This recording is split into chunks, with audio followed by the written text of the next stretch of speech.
Right. For starters, how is it possible that no one noticed the little girl's body just... Thank you.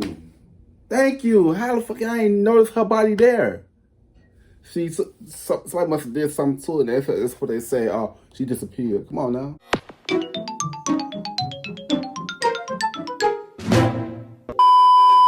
Yo, what's good? What's going on, YouTube? It's your boy Kewonis CB, and now I'm back with another motherfucking reaction video. You know what I'm saying? So it's been what's been reacting to 4 disturbing missing child cases. You know what I'm saying? If you like the video, give a thumbs up. You don't give a thumbs down because y'all know why. We don't care. It's just YouTube. You want to see more reaction videos from me or any other videos from me, make sure you guys go on my channel, check my videos. If you do my videos on my channel, go ahead and click that subscribe button. You know what I'm saying? Yes, subscribe. Let's get straight into this video. Let's get it. All right, full screen. Let's go.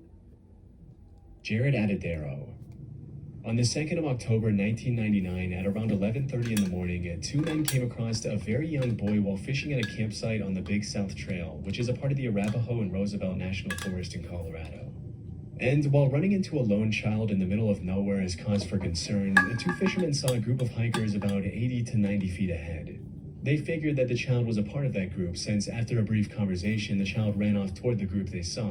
This child was 3-year-old Jared Adedero, and this was the last time anyone would ever see him again. To understand how a 3-year-old even ended up in that situation, we have to take a step back and examine the life of his father, Alan Adedero. Alan was a divorced, single father who was taking care of his 2 children, the 3-year-old son, Jared, and a 6-year-old daughter, Jocelyn. Earlier that year, Alan had become deeply involved with a local religious organization known as the Christian Singles Network Group. By October, he was hosting 11 members of this group, along with his 2 children, at a resort he co-owned with his brother. On the day of the incident, the kids wanted to go on a trip to see a fish hatchery with the group. Alan was a bit reluctant at first to let them go, but ultimately caved in when members of the group... See, you can't let your child go out there in the wilderness alone. What be wrong with these parents, bro? Like, what the fuck? Man, what?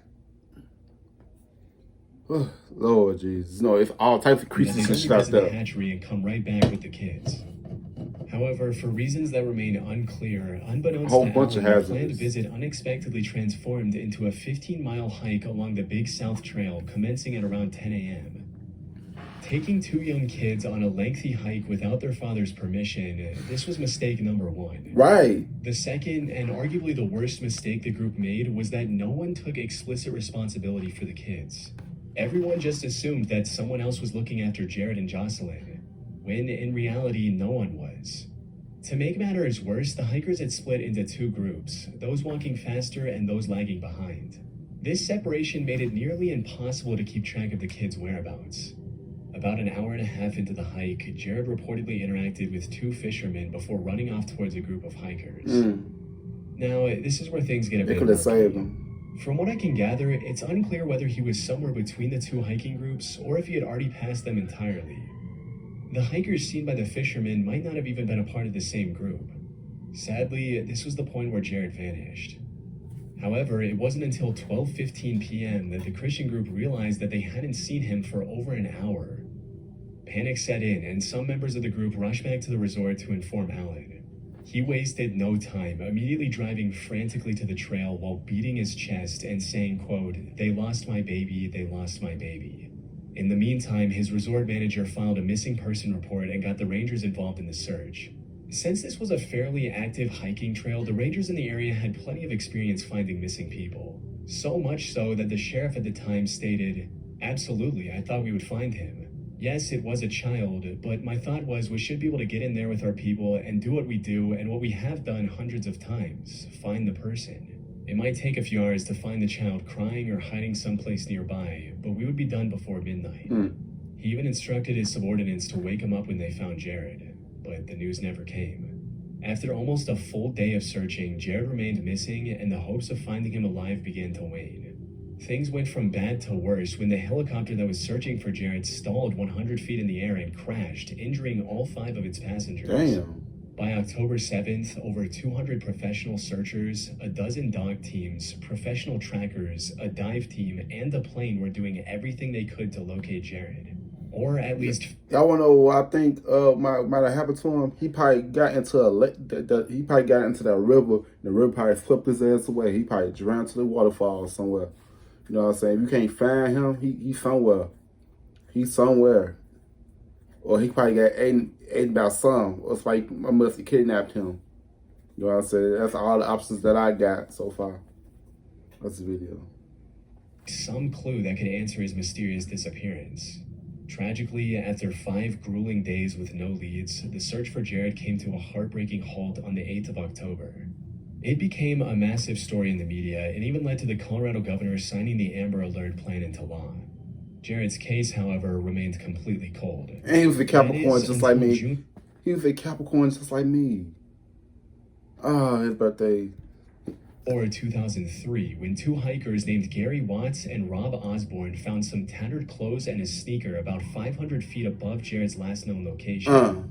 The pair already knew about his disappearance, so they instantly made the connection and contacted the authorities. What followed was a more thorough search of the area. And 10 days later, searchers made a grim discovery: a molar and a part of a human skull. DNA tests confirmed what Jared's family feared. These remains were his. Damn. They also confirmed that the clothing belonged to him, the same clothes Jared wore on the day he disappeared. After nearly 4 years of his disappearance, Jared's family finally had some closure. But even with these new discoveries, the question remains: what really happened to Jared? The most straightforward explanation is that he wandered off in the mountains, got lost, and eventually succumbed to hypothermia. Yeah. But there's a problem with that theory. The spot where his clothes and remains were found is nearly inaccessible. It's extremely steep and rocky terrain that would be challenging for an adult to navigate, let alone a 3-year-old child. The most plausible theory is that he was attacked by a cougar. These animals are... That's why I said he got attacked by an animal. And he tore his ass up, ate his ass up. That's what I said. To the area, and while they rarely attack humans, a small child could easily become a target. During the investigation, some of the hikers in the 11-member group also reported hearing a distant scream during that time, including Jared's sister Jocelyn. So, if the cougar theory is true, it would explain both the scream and how Jared's remains got so far from his last known position. And while it is pretty convincing, there are some inconsistencies in the animal attack premise that I find difficult to justify. For starters, researchers did not find any blood or cougar remains like hair on Jared's clothes. How can that be possible? What's even more puzzling is that Jared's pants were inside out when they were found in the forest. I can't think of any logical way a cougar, or any animal for that matter, could turn a pair of pants inside out. Shit. Not to mention the fact that the pair of sneakers they found were in excellent condition, considering they would have gone through 4 winters in the Colorado mountains. All of this points to a far more disturbing theory, according to which Jared was actually abducted and later killed by another person. I felt that too.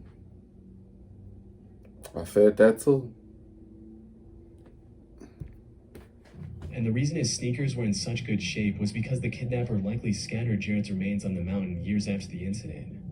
I realize this is a horrifying thought, but it's really the only plausible explanation that accounts for all these strange details. Facts. Unfortunately, even with all the evidence we have, Jared's case remains as much of a mystery today as it was the day he disappeared. And the truth of what happened to him may never be known. So it's crazy. Keep your eyes on your kids. Paulette Guevara Farah. On the 21st of March 2010, the Guevara family returned from a trip to their home in Mexico. That evening, the parents tucked their 2 daughters into bed, unaware it would be the last time they'd see one of them alive. The following morning, the family's nanny, Erica, entered 4-year-old Paulette Guevara Farah's room to wake her, only to find the bed empty. She could not find the 4-year-old girl anywhere in her room. She turned everything upside down while searching for Paulette before finally alerting the mother of the kids, Lizette Farah. Lizette quickly informed the authorities, and they started investigating the little girl's disappearance almost immediately. However, this case was unlike anything they had seen before. Paulette had severe physical disabilities, so she couldn't have gone anywhere on her own. But the investigators didn't find any evidence of someone breaking into the house and kidnapping her either. It was as if she had vanished into thin air. So, after exhausting all of her options, the Attorney General's office quickly put together a poster explaining Paulette's situation and plastered it everywhere in the region. Lizette's sister, Arlette, also posted a few pictures on social media. Surprisingly, these social media posts went super viral, turning the disappearance of Paulette into a national headline. In the evening, Lizette even released a message on television to the potential abductors, asking them to return her daughter. She claimed that they could leave Paulette in a shopping center or some other crowded place, and the family would not press any charges against them. Sadly, none of these efforts amounted to anything. That is until 9 days later, on March 31st, when the little girl's lifeless body was discovered back where it all began, her own room. It was stuck between the mattress and the foot of the bed. And how the fuck did they see that? How the fuck did they did not see that? And they said, and he said that they searched everywhere in that room. How the fuck y'all ain't see her body? I don't know. That don't sound right to me. It's not adding up to me. But it's at the foot of the bed. On the surface, this should have been the end of Paulette's case. However, the inconsistencies surrounding her disappearance were too significant to ignore. Right. For starters, how is it possible that no one noticed the little girl's body just... Thank you. Thank you. How the fuck I ain't noticed her body there? Somebody must have did something to it. That's what they say. Oh, she disappeared. Come on now. Where she was supposed to be asleep. The Gabara house was investigated by professionals who also used highly trained dogs. How could they miss something so obvious in their search? Right. Most importantly, how did no one who visited her room notice the smell? Right. As a comment on YouTube mentions, I found the body once. It was in a basement apartment and we went to do a checkup on her due to a smell complaint. Flies were everywhere and they were huge. The smell was thick and it stuck to everything. It was a hot and humid summer. She had been dead for 3 days. Damn. There is no way that Paulette was in that room for 9 days and no one noticed. Exactly. The smell of death literally gets everywhere.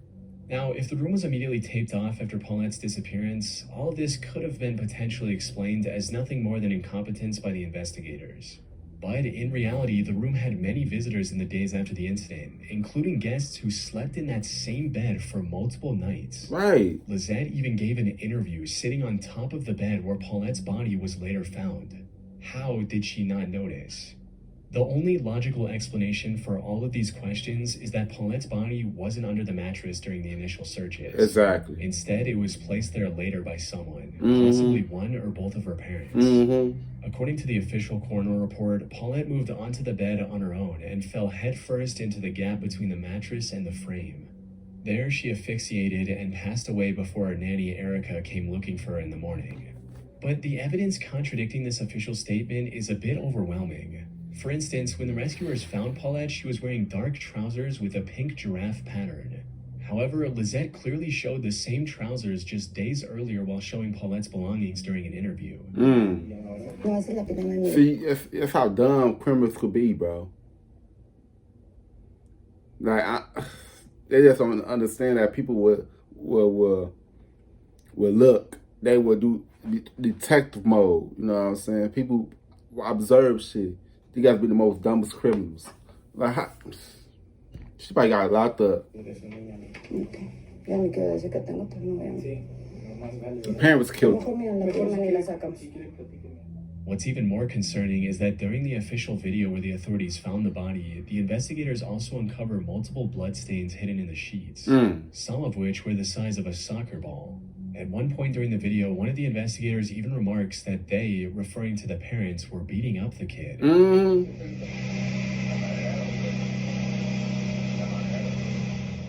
Despite this, the official report completely ruled out physical abuse and mysteriously made no mention of the bloodstains. Right. When all this came out, it caused great outrage in Mexico, leading to Alberto Bazbaz resigning from his position as Attorney General of the state of Mexico.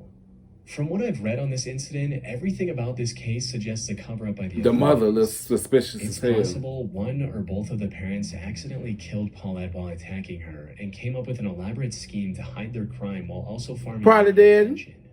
And for this to work, someone high up must have been in on the scheme. Of course, all of this is merely conjecture on my part, as there's no evidence to prove any wrongdoing by either of the parents. Unfortunately, we'll likely... I would have locked both of their ass up. They both should have been locked up, bro. The hell? What happened to poor Paulette on that night. Unless, of course, someone with insider knowledge decides to come forward. Though after 14 years, that seems increasingly unlikely. Yeah, that's 14 That years being ago. said, if the parents were the ones who caused this tragedy, they wouldn't be the first, because something very similar happened in this next case. Lucy Meadows. On July 25th, 1996, Jan Meadows visited the Rivergate Mall in Goodlettsville, Tennessee to sell some crafts at a flea market. After parking her car, she opened the back door to let her 3-year-old daughter Lucy out of the car. She then went to the passenger side of the car to retrieve some crafts she was going to sell. But when she came back around to the other side, her daughter was gone. She immediately contacted mall security and they conducted a thorough search of both the mall and the area surrounding it, but Lucy was nowhere to be found. Well, why would you, oh my God, why would you open the door and let the baby go out by itself, then go back around? Oh my. Some people don't need to be parents. They don't. This gotta make me mad. Some people don't need to be parents. Over several weeks following the incident, police dedicated hundreds of hours, interviewing 100 witnesses and relatives, following up on tips, speaking with parents of children resembling Lucy, and reviewing surveillance footage from the parking lot. Though the surveillance video was too distant to reveal any clues, it captured Jan Meadows wandering the lot, seemingly looking for someone. However, even after all this effort, they didn't find a single clue that could lead to Lucy's current whereabouts. But things were about to get much more disturbing when police started investigating Jan. For some context, Jan was a Korean immigrant who had separated from her husband Tom and was living with another Korean woman, Hyeon S. Dai, also known as Tammy. And in her original statement, Jan claimed that she had only looked away for a few seconds, and that was all it took for Lucy to disappear. She said she opened the door and walked around to the trunk, and then the daughter disappeared. But after a couple of weeks, she changed her story. Right, and her stories feel like it don't add up. It don't make sense. It don't make sense. Oh shit. And said that she might have been busy for 10 to 15 minutes. How you be? This is a massive difference. As the lead investigator at the time pointed out, if they had known the time frame for the disappearance was 10 to 15 minutes instead of under a minute, they would have searched more extensively from the start. This sudden change in story also put Jan as a prime suspect in Lucy's disappearance. Right. And who the fuck would leave a child unattended for 15 fucking minutes? You know what I'm saying? Especially in a public area.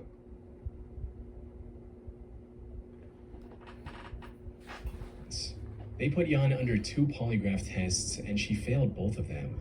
After which she became guilty to talk with the investigators. During this time, a neighbor also reported seeing the 3-year-old Lucy wandering outside early one March morning and not dressed for the weather and crying. Police also questioned her housemate Tammy, whose statement didn't fully align with Jan's story, making the whole situation even more suspicious.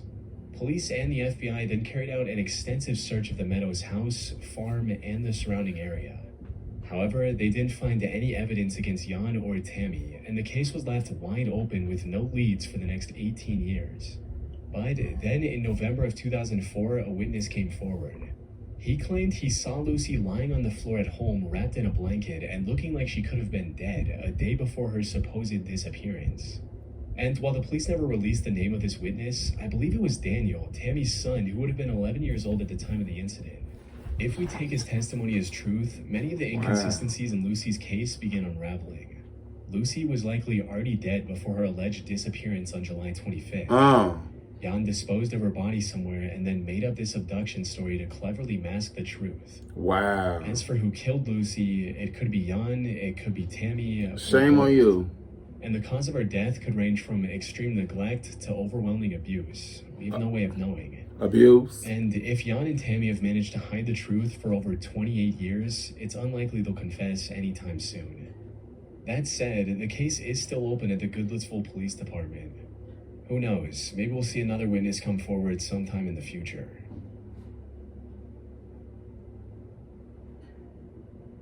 Sabrina Eisenberg. Sabrina, look at the bookie. Come here. Come here, gorgeous. This is the first video Florida couple Steve and Marlene Eisenberg recorded of their nearly 5-month-old daughter, Sabrina. What they didn't know at the time was that this was also going to be the last. A day after this video, on the 23rd of November 1997, the couple watched a Disney movie with their 3 kids and tucked them into bed. Marlene later checked up on her daughter around midnight before going to sleep. But when she woke up the next morning, she was greeted with a tremendously frightening sight. And as I turn around and I look and notice my laundry room door out to my garage is opened. And then as I get closer, I'm looking now out to the street and seeing that my garage door is up. So now I'm just looking straight out to the street. She immediately rushed to Sabrina's bedroom, which was the closest to the garage. Unfortunately, it was already too late. I ran into the first bedroom, which is Sabrina's room.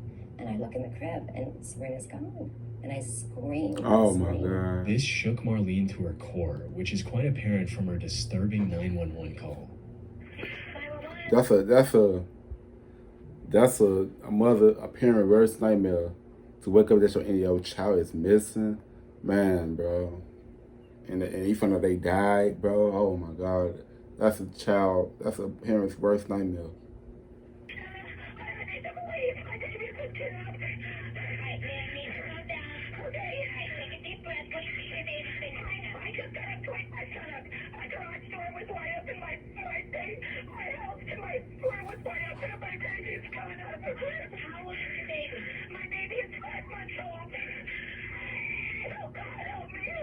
Upon closer inspection, the couple found out that Sabrina's disappearance was partially the...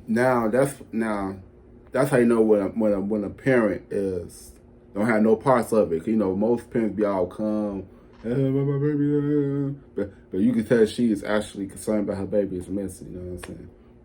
Yeah, it's about the video. Fault. They had forgotten to close the garage door the night before. Oh. As the police got involved, they started a manhunt for the supposed kidnapper, which ended up being the largest manhunt in Florida history at the time. Investigation of Sabrina's room revealed a mysterious footprint and some unidentified fingerprints near her crib. Now, this should have been the proof that someone had already kidnapped little Sabrina. However, cops were struggling to find any other lead or evidence that could lead them to the perpetrator. So, instead of continuing their search outward, they shifted their focus inward, turning their attention to Steve and Marlene. The father. Someone could have walked into a suburban home in the middle of the night, plucked a 5-month-old child out of her crib, obviously raised a lot of suspicion around the Eisenbergs. It's unusual. He probably didn't want that baby. Kidnapping. A lot of times they find out that someone the family knew or had knowledge of, and that's part of the leads we're looking at. Sabrina's parents were now lead suspects in the case of their own missing daughter. They were summoned for extensive interviews on multiple occasions and were also instructed to take polygraph tests. And while Steve passed his tests, the results for Marlene's tests came out inconclusive due to the stress she was under. It seemed like the higher-ups had already made up their mind about Steve and Marlene being the perpetrators, and were just trying to find any evidence that could support this conclusion. At one point, they even instructed Marlene to appear cold and uncaring on TV, and then used that to question the legitimacy of her feelings for her daughter. Please That's crazy. bring our baby back to us. She needs her mother and her father, and we all miss her and love her very much, and we need her to come home to us, please.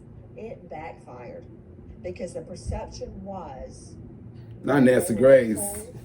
Marlene was seen by some as being not authentic, unemotional. Law enforcement seemed to But that phone call was different. on that display. It took all the strength that I had to say what I said. And then the minute I was done, I broke down in tears. Okay, hysterical. But of course, the cameras were not put on me then. It got to the point where Steve and Marlene were no longer interested in talking. That's one thing. That's one thing about the media. They always try to make you feel like a person that you are not, bro. Man, the media, man, bro. That probably got her bashed like a motherfucker. Oh, she faked it. See, and they be crazy though. The ones that they trying to make look good be the ones that be doing this shit, and the one that be trying that look like they victims be the one that actually did it. You know what I'm saying? About the video. And hired an attorney to act as a shield. However, this only made things worse for the Eisenbergs, because on December 12th, 1997, law enforcement successfully received the court's permission to install hidden listening devices in their home.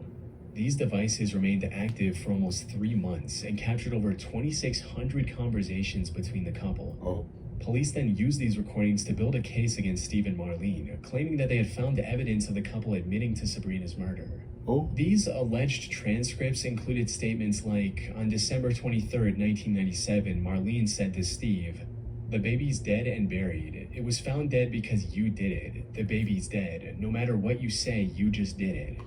Oh, so she knew who did it. I knew it was the damn daddy. I knew it was him. Wow, that is fucked up. Wow, that's messed up.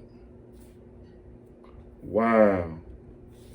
Steve responded by saying, "Honey, there was nothing I could do about it. We need to discuss the way that we can beat the charge. I will never break from the family pact and our story, even if the police were to hold me down. Wow. We will do what we have to do." On January 21, 1998, Steve said, "I wish I hadn't harmed her. It was the cocaine." And 10 more counts of similar and incriminating statements. They also used these as evidence to break into the Eisenbergs' home and arrest the couple. However, when the cops presented this evidence in She court, gets the by judges were able to recall association, the see? phrases that were claimed to have been said. The entire case was dismissed, and Steve and Marlene even won a counter lawsuit, which made the government pay their attorney fees for the bogus lawsuit. And Huh? How the fuck did they get out? That would have been somebody else. They would have been locked up in prison. No, hell no, man. See, the system, they choose who they want to do stuff for, bro. That's to be crazy to me, bro. They killed the innocent child, bro, and they get a slap on the wrist from it. Y'all crazy. They should be locked up. from my research, I'm fairly confident that Steve and Marlene were likely not the reason behind their daughter's disappearance. One of their old neighbors also came to their defense in a YouTube comment which read, "I lived about a half mile from the Eisenbergs at the time of this tragedy. We also had a 6-month-old baby boy at the time. I never so quickly moved my son's crib into our master bedroom for a month or so after that happening. Personally, after hearing so very much about the case, and I actually knew someone who knew the mom, these folks could not have done it. They were genuinely wonderful parents and a decent, normal family. My heart goes out to these people to this day. Our son is 25 now. Sabrina would be 25 years old this June. So sad. Sadly, while the police focused on blaming like Steve the and daddy Marlene, the real perpetrator continued to slip further from their grasp. Now it's been over 27 years since Sabrina disappeared. It's unclear if she's even alive or if she met an untimely death. The Eisenberg couple, however, has not given up hope. Huh? So I'm so confused about this whole thing. Did they say they had a recording of them admitting to it? I'm so confused. Did they do it or did they not do it? I'm confused. But yeah, you like to give a thumbs up and give a thumbs down because y'all know why. We don't care, just too, you know what I'm saying? Yes, subscribe. See you guys in the next video. I love y'all. Peace out. Pose, rock you in your face, stab your brain with your nose.